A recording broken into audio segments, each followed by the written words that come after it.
This is the end of the high-end paintball marker market. Not in the sense that it is finished, but in the sense that this is the last stretch. This is the high end of the high end. This is a category where paintball markers are meant to overcome extremely high expectations, or be forgotten forever for simply falling short. Becoming an infamous relic of something that almost was. Not for being bad, but for not being good enough. This is the highest Planet Eclipse has ever charged for a mass production paintball marker, even while taking into consideration the inflation of the American dollar. This can only mean the expectations were even higher for the CS1. But they've had a reputation of delivering every single time, and it is up to this new GEO to keep the legacy of some of the most dependable and advanced paintball markers alive. This is the review for the Planet Eclipse GEO CS1. And this is Planet Eclipse's GEO CS1, and right off the bat, I'm telling you, it scores high in packaging, outside build, ergonomics, user serviceability, user-friendly interface, and last but not least, on-field performance. Let's get into it. We're gonna play a brand new game. It's called What's in the Box?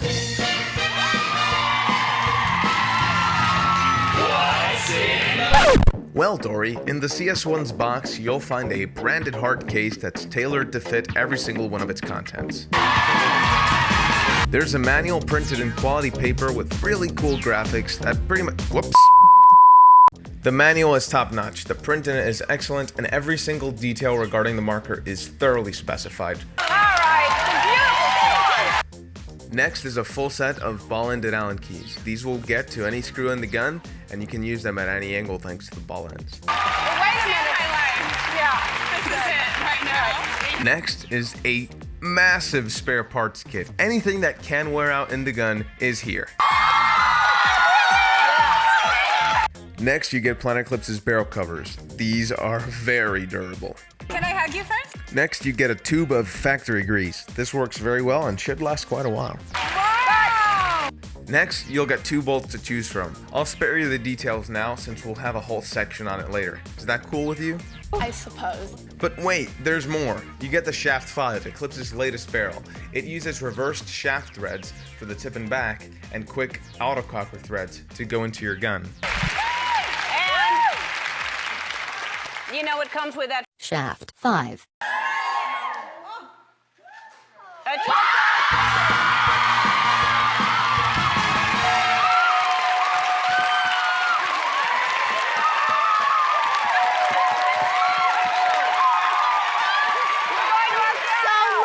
You're welcome.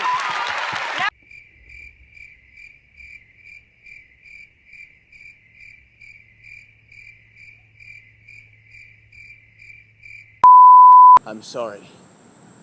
I couldn't resist. Having a Dark Trooper CS1 in my hands, I could not resist shooting it in the dark.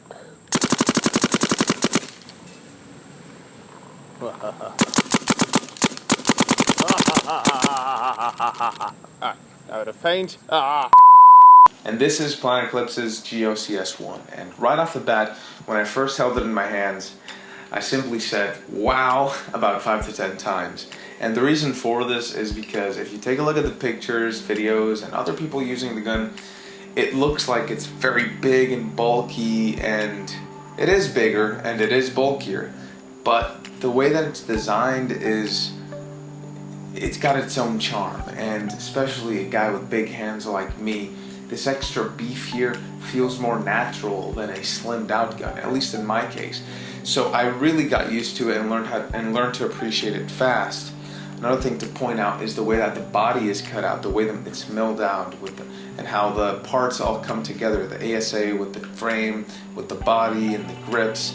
Everything is built flush. You'll hardly ever run into a rough edge in this gun, and the only one I can actually think of is the eye covers. And the reason for this is for you to be able to take off your eye covers. So the styling, the exterior of the CS1, it's definitely something I'm a fan of, and I've come to appreciate very quickly and got used to it pretty much instantly. It is different from what we're used to, and Some of the guys that I've talked to about it have definitely said that it took some time for them to get used to it, but once they did, they were very fond of it, and you really learn to appreciate the bigger build of it. And I hope it's something that remains in paintball, because I am a big fan of it. In relation to the rest of the GEO line, the CS1 is definitely a departure, both in build and in naming.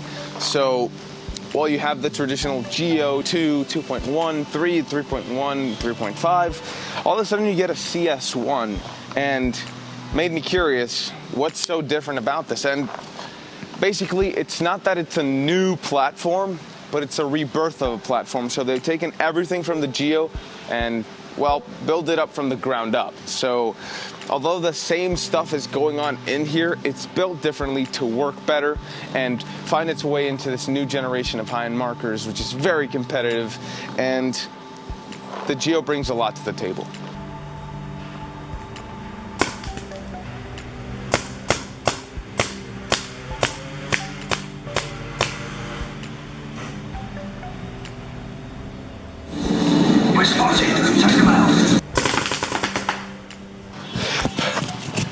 The CS1 features a lot of the same things that Eclipse's high-ends already have. The great pop CSA that gases up like that, and you turn off the gas like that. The same toolless bolt that we've seen on GEO since the GSL. Same style of clamping feed neck where you just have a lever and a sprocket for manual adjustment, no tools required. And new this time, you have the batteries in the front and toolless eye covers that work with these tabs. Just push the tab. Oh, I ruined that awesome take. Just pull the tab, pull out the eye covers, replace detents, clean eyes, whatever you need to do. It's that simple. And put them back. Push the tab in. So because we have the batteries in the front now, it is a bit of a trade-off. You either have toolless batteries or you have a toolless regulator. You used to have a toolless regulator, now you have toolless batteries. Aside from all the toolless features, it's worth pointing out that now the gun is completely hoseless. Because the regulator sits in the frame, they're able to just pump the air through the trigger guard and into the marker body to get it rolling. This does mean, however, that you won't be able to gas up the gun with the frame off. But don't fret, because the gun is actually easier to tech than before, but we'll get to that later. Now back to the good part.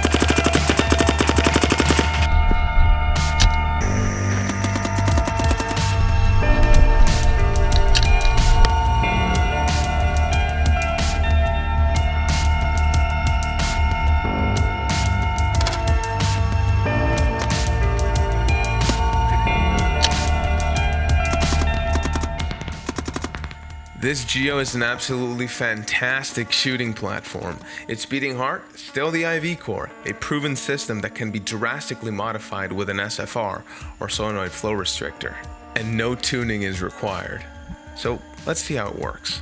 As we mentioned earlier on, the GEO CS1 is a GEO, so when we pull out this drivetrain, we definitely see a lot of familiar things.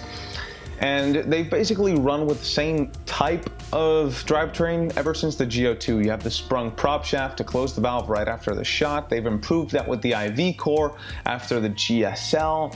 And now the CS1 simply makes this run on a lower pressure, making it just smoother and quieter operation. You possibly can get more efficiency. So basically, this is what's called a unbalanced dump valve design. And what's going on here is there's a lot of pressure back here and an air sear holding the bolt here, right? The pressure here is trying to push the bolt forward, and the air sear is stopping it from doing that. So when you pull the trigger, you basically release the air from that air sear, and the bolt is pushed forward. Once it clears the valve, it blasts all the air in here and fires your paintball. The air sear is reactivated and closes it. That's basically how they work. A simple example of a dump valve design is Dangerous Power's G series, but obviously the CS1 isn't a G5 or a G4. It's a lot more intricate than that. So let's take a look at what makes the GEO a bit more special than the G5s. We start out like any old regular dump valve. When you pull the trigger, the solenoid actuates and vents out that air in the air sear, allowing the bolt to be pushed forward. But here's GEO Factor number 1. This is where the solenoid flow restrictor comes into play. An open SFR will allow the bolt to cycle faster because the air sear is being vented out faster, and a closed SFR will do the opposite. Since the air sear is being vented over a smaller opening, it'll take more time, therefore the bolt will take more time to cycle. The next step in the firing process is the bolt clearing that seal on the prop shaft or valve, whatever you'd like to call it, and releasing that pressure that will fire our paintball. But that's not all. Here's the key IV core feature. The very second the ball is fired, the prop shaft harnesses some of the back pressure created by it and uses it to close the valve before it's completely empty. This is how GEOs maintain their efficiency levels so high. They only use the amount of air that they need to. The rest is saved up. This allows for obviously less gas consumption and also a faster recharge rate behind the valve. The result is what is arguably the quietest, softest, and smoothest shooting unbalanced spool valve in the market. But that's not all. One of my favorite things about this platform is how well player choice is taken into account. Do you prefer a magnetic breakaway trigger or a leaf spring trigger, or is your taste in a middle ground of the two? Do you like the mechanical feedback of a microswitch, or would you simply rather your trigger to just activate with an optical switch? Out of the two bolts that you get, would you rather use the soft face bolt or the hard face bolt? The main difference is, the soft face bolt is a flat, flexible face, meaning that when your ball is in the breech, it will not have as much room to wiggle, and when it is fired, it'll cup into the bolt. The result is a shot that is extremely gentle on paint and will hardly ever break a ball. Your alternative is obviously the hard face bolt, which is more efficient and a lot more durable than the soft face bolt. Now back to the SFR and how it makes the gun's firing feel change in an instant. Closing it up will make the gun fire a lot like balanced spool valve guns. This includes the Lux, the Vapors, the Vanquishes, that really slow bolt.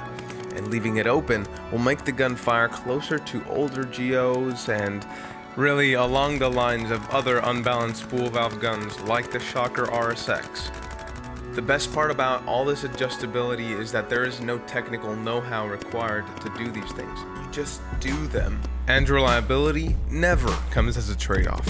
To Eclipse, reliability is top priority. The gun has to work properly and has to be as idiot-proof as possible. And don't just take it from me, take it from them too. And as we took over the company and started to develop into paintball guns of our own, that was so important to us, that this thing has to work. Reliability is always number one. They need to work in any conditions, anywhere in the world. And it's true, Eclipse just make this gun straight up work. I don't need to spend 20 minutes explaining possible failures and calling it user error. This gun is simply easy on the user. And if it isn't, they've got a fantastic warranty that will help you solve any problems you run into. And I'm speaking from personal experience. Gun maintenance is super easy. There's only a handful of O-rings to work on, and at most you'll just need a minute or two. Regulator maintenance is just as easy, but it's going to take a bit more time because you've got to pop out the pops. To remove the piston, I found the best way to do it was to use some tweezers with the tips taped up with Teflon. That way you don't scratch the piston when you pull it out. But by far, the GEO CS1's best disassembly feature is the direct disconnect frame. It's my favorite. You simply undo the frame screws and that's it. You can check your solenoid without having to deal with connectors and wires. It's just so much easier. And though Eclipse isn't the first company to adopt this system, they have implemented it effectively and reliably in their guns. Just look how thick these solenoid gaskets are. It's not going to be easy to make them fail, and that's the point. Reliability doesn't take a backseat. And now to the electronics. Eclipse has been using the same LCD board ever since the Ego 10, I believe, and the sole reason for this is because the thing works, and very well. Prior to Dye's M2, this was probably the board that you'd refer to if you were talking about the exemplary stock board that should come on a gun. It's got all the settings you could ever dream of, training modes, and it's extremely easy to use. So it's got everything you need. It's easy to look at, it's easy to navigate. It's just a fantastic board overall. One of the cooler things of it being an LCD as opposed to an OLED is the fact that you can see it a lot clearer in the sun. And now that the CS1's grips are magnified to make the board look bigger, it would be nice to see higher pixel density because you notice the pixels a bit more with the stretched out image. Also, going back a little bit, the gun uses AA batteries, which means you'll be using the same batteries you use to turn on your TV, the same batteries you use to power your hopper, the same batteries as your flying mosquito swatting racket of death. Gotta catch 'em all! And really, it's just super nice to get away from 9 volts in general. To prove it, let's play a game. Find the 9 volts. Really? Rayovac? That's all you've got? But also, let's set in another scenario. You're trapped in this beautiful mountain village in the middle of the day. Can't find 9 volts, so you go into the convenience store. Guess what you'll probably find in the battery tray? That's right, AA batteries. So, needless to say, this is a fantastic design decision, and it's a wonderful step to take in paintball. But does any of this matter at all if the gun doesn't bring the paint on the field? Well, let's find out. Here we are at the Chrono Range with the CS1. Clearly, if the gun does everything right but this, it really is failing. So let's take a look at how it does on the Chrono. 330. 333. This is clearly too high, and I'm going to use this to point out a bit of a, not a flaw, but a bit of a pet peeve that I have with the CS1. When making large decreases in velocity, I tend to degas the gun just to protect the reg seat a little bit so that it's not pushing against the piston under pressure. See, we were at 330. We can't stick our Allen key when the pops is deactivated. So the way we must do it is we either unscrew our tank and activate the pops and drop the velocity there. Try to full turn. Or we shoot as we decrease velocity. So now we're going to take a look at the readings.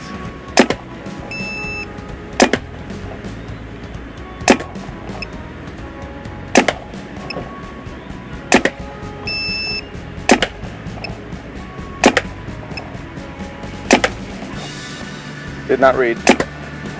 Did not read.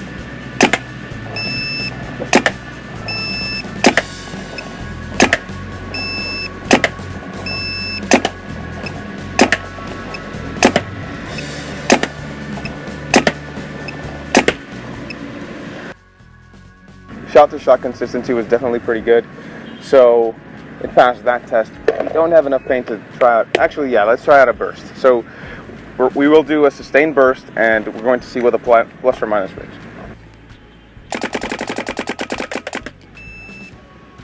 Plus or minus 7.7. So it has the numbers on the Chrono, and on the field, it is just as good.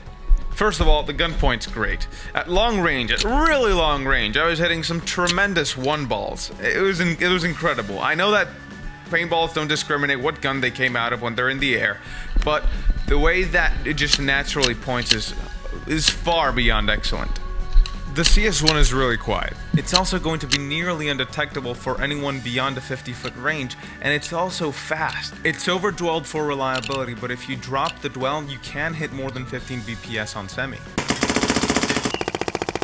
I was very comfortable picking the gun up for the draw, switching hands, moving around with it. Those dual texture grips that they've got there, they're very comfortable to use, and I know I've talked about this before, but they just work, and they're even more pronounced on the CS1 now. And to wrap it up, I really don't even have to say it, but the GEO CS1 is a fantastic gun. But the question to ask here isn't if it's a good gun or not. We expected it to be a good gun, and it is a good gun. But is it $1,600 good? Now, we've seen what happens when markers at this price point don't deliver on every single penny that they ask for. It's an unforgiving market. And that's because we as players have all the power in our wallets. Dye's DM15 is a good example. For $1,500, it was simply a marker behind its time. Players were still counting lights to change parameters, and not enough of the complaints with the DM14 had been addressed, so a third of its price was slashed shortly after release, and it took Dye's M2, a complete overhaul of the platform, to bring Dye back to this market. And that's not to say that the DM15 was a bad gun, it was actually pretty good, but many players did not see a reason to invest in it for its asking price. Or the Machine Vapor, a brand new gun from a brand new company that was absolutely hammered for not delivering on the $1,650 asking price. Its main flaw was that it was simply rushed to the market and overpriced, and Machine paid the price for that. In fact, they still are. The 2014 Vapor was a complete overhaul of the platform that would have probably been a success if it wasn't for Machine's already tainted reputation. But this is Planet Eclipse. They already have a great reputation, and they're certainly not seeking redemption from the success of the GEO 3.5, the gun that captured gold in every single event of the NXL in 2015. But it's worth pointing out that both the 3.5 and CS1 were used by Dynasty when they won World Cup.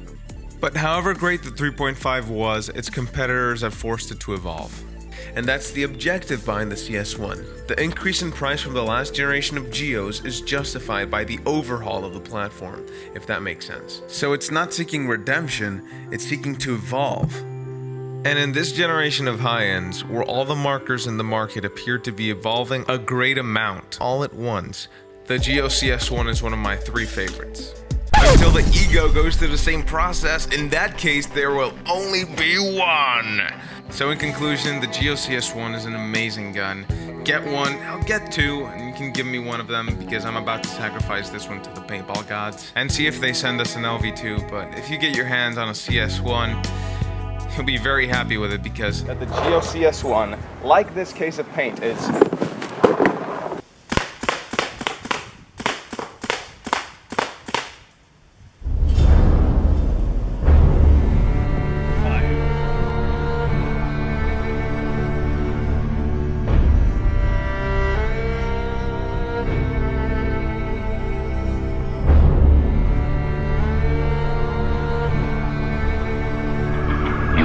out an oil fire, sir, you set off a bigger explosion right next to it. Sucks away the oxygen, snuffs the flame. We got ourselves a pretty big fire. Gonna need a huge bang.